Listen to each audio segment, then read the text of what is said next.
இங்க இந்த ஜோலாராமா இருக்குன்னு எங்க காணும். உனக்கு தெரியுமா ஜோலாராமா? என்ன சொல்ற? ஜோலாராமா உனக்கு தெரியாதா? Tak faham apa yang you cakap. You cakap pasal Jolarama ke? ஆமா ஜோலாராமா தான். You nak tahu pasal Jolarama, boleh pergi tengok dekat website KPDN ataupun media sosial KPDN Melaka. You ada follow tak? இல்லையே. Korang ada follow tak? Kalau korang belum follow, follow sekarang. Dekat negeri ada Jolarama. Tapi dekat KPDN Melaka ni special sikit. Sebab apa?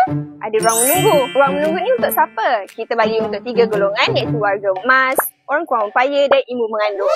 Ini bukan tempat menunggu je, tapi ni kaunter express tau. So 3 golongan tu tak payah beratur panjang sebab kita orang yang akan servekan barang apa yang mereka perlu.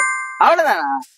Dek, jangan main-main Bulan ni special sikit. KPDN Melaka ada buat Jolarama campus. Punyalah sayang KPDN Melaka tu kat student.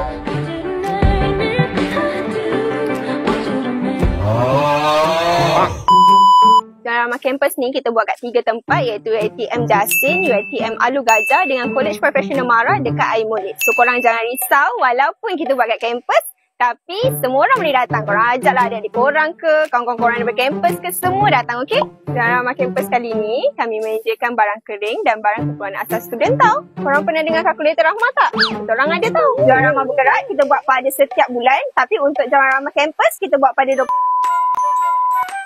Dah boleh pergi sekarang ke? boleh pula cakap Melayu. Nak Jolarama apa orang?